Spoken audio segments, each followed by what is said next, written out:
მოგესალმებით, მადლობა თქვენი დროისთვის და მასპინძლობისთვის. ინფრასტრუქტურულ პროექტებთან მიმართებით ხარისხი და უსაფრთხოება არის ის ორი ძირითადი მთავარი რამ, რაც ძალიან მნიშვნელოვანია, რომ ყველა პროექტში გათვალისწინებული იყოს და ამაზე მინდა რომ თავდაპირველად დავიწყოთ საუბარი. თქვენი ლაბორატორია რა მიმართულებით მუშაობს და რა არის ის ძირითადი ხარისხის სტანდარტები, რასაც ამოწმოთ. მოგესალმებით, მადლობა სტუმრობისთვის, მივესალმებით თქვენს ტელემაყურებელს. ხარისხი და უსაფრთხოება ნამდვილად ძალიან მნიშვნელოვანი არის, ვინაიდან პირველ რიგში, როდესაც შესრულდება რაღაც სამუშაოები, მან უნდა შეძლოს მოიმსახუროს რამდენიმე ათეული წელიწადი და არ დაზიანდეს მალე, რამაც შეიძლება გამოიწვიოს როგორც უსაფრთხოების რისკები, შესაძლებელია მოხდეს დაზიანებები ან დანგრევა, ასევე ეკონომიკურად არის ძალიან მნიშვნელოვანი, ვინაიდან ქვეყანა როდესაც ხარჯავს თანხას რაღაცის შესრულებისთვის, აუცილებელია რომ მალევე არ მოუწიოს, რაც სამწუხაროდ ჩვენს ქვეყანაში პრაქტიკაში ხშირად ხდებოდა და ალბათ ეხლაც ხდება, რომ რაღაც შესრულებული პროექტები მალევე ზიანდება და გამოდის წყობიდან. მიზეზი რა არის ამის ტიტა, როგორ ფიქრობ? დამოუკიდებელი ლაბორატორიების მხრიდან არ ხდება ამის შემოწმება, თუ მთავარი ფაქტორი რა არის? მთავარი ფაქტორი და ერთ-ერთი უმნიშვნელოვანესი ფაქტორი არის ის, რომ ჩვენს ქვეყანაში არ არსებობს დღემდე სტანდარტები, რაც საერთაშორისო და აღიარებულია, მათ შორის ევროპული სტანდარტები, სამწუხაროდ ისევ საბჭოთა კავშირის დროინდელი ძველი გაუქმებული ნორმებით გვიწევს ზოგ შემთხვევებში მუშაობა და ეს ყოველივე ჩამორჩენილია, რა თქმა უნდა, თანამედროვეობასთან და აუცილებელია.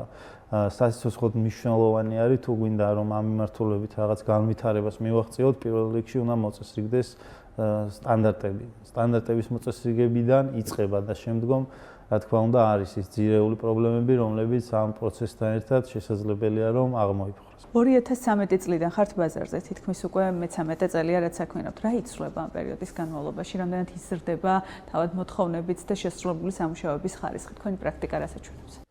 ჩვენი პრაქტიკით ჩვენ ნამდვილად მე-14 წელი არის უკვე თითქმის რაც ბაზარზე ვართ, ეხლა გავიარეთ მე-13 გავიარეთ უკვე აკრედიტაცია და დაიწყე 4 წლიანი ციკლის ათვლა და შემიძლია ვთქვა, ვინაიდან მე 10 წელზე მეტია რაც ამ სფეროში მოღვაწეობ, ISO-ს კუთხით აკრედიტაციის მხრიდან ძალიან სწორად ვითარდება და ყალიბდება ის მოთხოვნები, რაც კერძო ლაბორატორიებს უნდა გააჩნდეთ, რათა მათ ჰქონდეთ ეს საერთაშორისო სერტიფიკატი, ასევე მისასალმებელია ძალიან დღევანდელი სამინისტროს მხრიდან ის პოზიცია, რომ უნდა მოწესრიგდეს აუცილებლად სტანდარტები, უნდა შეიქმნას ტექნიკური სპეციფიკაციები და ის რომ ჩვენ ადრეც ხშირად ვამბობდით თქვენთანაც მithქვავს მე მგონი რომ ხარისხი მოიმატებს მაშინ, როდესაც სახელმწიფოს ექნება ამის სურვილი და ვინაიდან ამბობენ რომ ხარისხი იქნება მათთვის ხარისხთან იქნებენ უკომპრომისო, ეს რა თქმა უნდა ჩვენთვის მხოლოდ და მხოლოდ სასიხარულოა და მივესალმებით. რას თავაზობს სიდ ჯორჯია მომხმარებელს, რა ტიპის შემოწმების რესურსს აჩენს თქვენი ლაბორატორია? სიდ ჯორჯია, როგორც მოგიხსენებათ, 2 წლის წინ ჩვენ მეორე ფილიალი დავაარსეთ ქუთაისში და ანუ შეგვიძლია ვთქვათ, რომ მთელი საქართველოს მასშტაბით გვაქვს საშუალება შევასრულოთ ლაბორატორიული ცდები და მომიმსახუროთ მთელს ქვეყანას. წელს ამ ახალი აკრედიტაციის პირობებში მოხდა ჩვენ ლაბორატორიაში რიგი ცვლილებები, მაგალითად დაიყო სხვადასხვა მიმართულებები, ძირითადად დავყავით ლაბორატორია 4 მიმართულების დეპარტამენტად, რომელიც არის ასფალტობეტონები ერთი მიმართულება, სადაც სრულად ვცდილობთ რომ ავითვისოთ ის მოთხოვნები, რაც დღეს არის და რაც შეიძლება ხვალ იყოს. ანუ ჩვენ ყოველთვის ვცდილობთ რომ დროს გავუსწროთ და დავხვდეთ ბაზრის მოთხოვნებს უკვე მზად დავხვდეთ, ესე რომ ვთქვათ. ასფალტობეტონის მიმართულებებით გვაქვს სიახლეები გვაქვს ბეტონის მიმართულებებითაც, ბეტონზე ფაქტიურად სრული ტესტირება შეგვიძლია ჩავატაროთ, რაც ზოგადად მოითხოვება ამ სფეროში. ასევე გვაქვს ნავთობპროდუქტებისთვის. აქამდე საქართველოში არ მოწვდებოდა სრულყოფილად ბიტუმი და სამწუხაროდ ძალიან ხშირ შემთხვევებში უხარისხო პროდუქტით ხდებოდა შემდგომ ასფალტობეტონის მიღება. ჩვენ 1 წლის მანძილზე დავიწყეთ და ჩამოვიტანეთ ის თანამედროვე დანადგარი, რომლითაც ფაქტიურად ბოლო 1 წელიწადში, ანუ გასულ წელს უკვე საგრძნობლად გაიზარდა მიმართულებით ხარისხი და საქართველოში დღეს შემიძლია ვთქვა, რომ რომ არ შემოდის უხარისხო ბიტუმი და ხშირ შემთხვევებში ალბათ ეს ასე არის, მათ შორის ეს ჩვენი ლაბორატორიის წვლილიც ამაში დიდია და ამიტომ ვარ ძალიან მოხარული.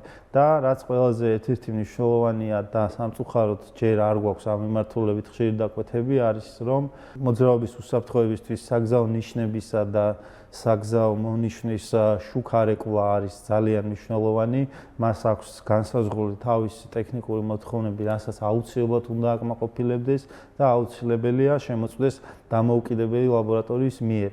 ჩვენ ამ ორივე მიმართულებით გვაქვს მზადყოფნა, ჩამოვიტანეთ შვეიცარიიდან უახლესი დანადგარები და მზად ვართ ამ მიმართულებითაც ვემსახუროთ ბაზარს, ვინაიდან უსაფრთხოება არის უნიშნელოვანესი საგზაო მოძრაობისას. მოგეხსენებათ, რომ ჩვენი კომპანია არის ქართულ-ავსტრიული, ან ჩვენ პარტნიორები გვყავს ავსტრიაში, რომელთაც ვენაში აქვს ერთ-ერთი უდიდესი ლაბორატორია და გარდა ავსტრიისა არიან სხვადასხვა ქვეყნებში, ჩეხეთში, გერმანიაში და არაერთ ევროპულ ქვეყანაში, იტალიაში მათ შორის საქმიანობენ ძალიან წარმატებულად და ანუ ფაქტიურად შეგვიძლია ვთქვათ, რომ მთელი ევროპა აქ გვყავს და ის ადამიანებიც არიან მხოლოდ იმისთვის მონდომებული, რომ ჩვენთან რაღაცა განვითარება შემოიტანონ. ტიტე, გარდა ტექნიკისა და გარდა სტანდარტებისა, რაც გაქვთ, ასევე ძალიან მნიშვნელოვანია ალბათ ვინ აწარმოებს მთელ ამ პროცესს და ადამიანების კვალიფიკაციაზე ვინ ზრუნავს. ამ კუთხით როგორია თქვენი კომპანიის განვითარება? ჩვენს კომპანიაში დღის მდგომარეობით არის 16 ადამიანი დასაქმებული, რაც ეს ალბათ ორჯერ მეტია, ვიდრე იყო პირობითად 7 წლის წინ, 5 წლის წინ. ვითარდებით ყოველწლიურად, მიმდინარეობს კადრების გადამზადება, ტარდება როგორც ტრეინინგები, როგორც სტანდარტის ISO-ს მოთხოვნების მიმართულებით, ასევე თითოეული ლაბორანტი, ვინც მუშაობს და საკმაოდ კარგი კვალიფიციური გუნდი ყავს, ყველა არის თავისი მიმართულებით საკმაოდ კარგად გათვითცნობიერებული, იციან რა როგორ უნდა გააკეთონ და ყოველწლიურად, ყოველ კვარტალში ერთხელ მიმდინარეობს გადამზადება თითოეული სპეციალისტის სიახლეების გაცნობა და დანერგვა. კომპანია ISO სტანდარტით სარგებლობს დიდი ხანია და როგორც ასევე ახსენეთ, რეაკრედიტაცია გაიარეთ ცოტა ხნის წინ. ეს ყველაფერი რას ნიშნავს ბაზრისთვის და დამკვეთებისთვის, რა ტიპის შესაძლებლობას აჩენს? 23 თებერვალს მივიღეთ ახალი აკრედიტაცია, ეს იმას ნიშნავს, რომ მომდევნო 4 წლის განმავლობაში 2030 წლამდე ჩვენ შეგვიძლია აკრედიტირებული სტატუსით მომემსახუროთ ჩვენს დამკვეთებს, რაც უსვამს ხაზს იმას, რომ ჩვენი ლაბორატორია იქნება სანდო, ჩვენი შედეგები იქნება სანდო და მხოლოდ განვითარებაზე ორიენტირებული. რამდენად იზრდება დამკვეთების რიცხვი თქვენი ლაბორატორიის შემთხვევაში? ჩვენ შემთხვევაში რიცხვი მხოლოდ იზრდება და ამას მოწმობს ყოველწლიურად როგორც ჩვენთან კადრების ზრდა, ასევე შეკვეთების მოცულობა ძალიან დატვირთულ სეზონზეც, განსაკუთრებით ზაფხულში. მთელი საქართველოს მასშტაბით დღის განმავლობაში, 5-7 პროექტზე პარალელურად გქონია შესაძლებლობა რომ გვემუშავა და მხოლოდ ჩვენი მთავარი მიზანი არის რომ შედეგები მივცეთ ობიექტური და ზუსტი და დროული, რაც თავარია. მომსახურებას უწევთ როგორც სახელმწიფო პროექტებს და მსხვილ დამკვეთებს, ასევე ინდივიდუალურ პირებსაც. ყველა მიმართულებით უწევთ მომსახურებას, მათ შორის დეველოპერებსაც, ძალიან ბევრი დაკვეთები გვაქვს, როდესაც მიდის მშენებლობები ბეტონების გამოცდაზე, იმიტომ რომ ბეტონის ხარისხი განისაზღვრება მხოლოდ მისი აღებული ნიმუშის შედეგით და ამ მიმართულებით ძალიან აქტიურად ვართ თბილისში ჩართული.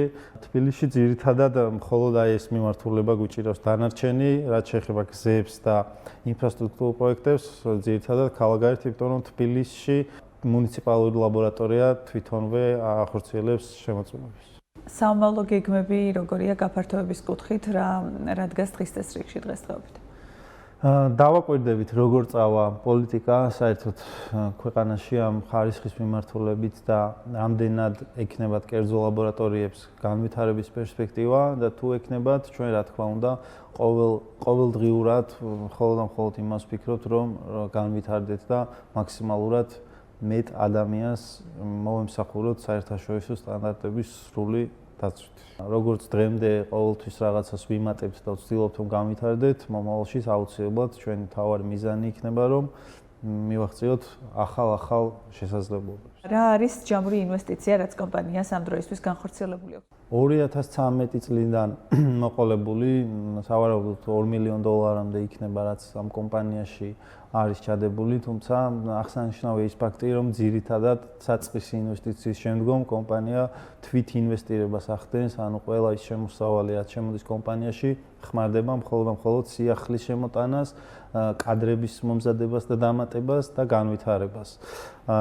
დღეს ამ წუთას უკვე შეკვეთილი გვაქვს, ჩვენ გვაქვს ასფალტისთვის ერთი ძალიან კარგი დანადგარი, რომელიც ნაკვალევზე ზომავს. ეხლა ამ წუთას უკვე ველოდებით იტალიიდან ანალოგიური დანადგარის უახლეს ვერსიებს, რომელთაც ვფიქრობ ეს ინვესტიცია, ეს კონკრეტული ინვესტიცია 80,000 ევრომდე შეადგენს, რომლითაც დარწმუნებულები ვართ, რომ მოვემსახურებით ბაზარს ძალიან სანდოდ, ძალიან ხარისხიანად და ძალიან სწრაფად. მადლობა თქვენი დროისთვის, წარმატებები. მადლობა თქვენს სტუმრობისთვის.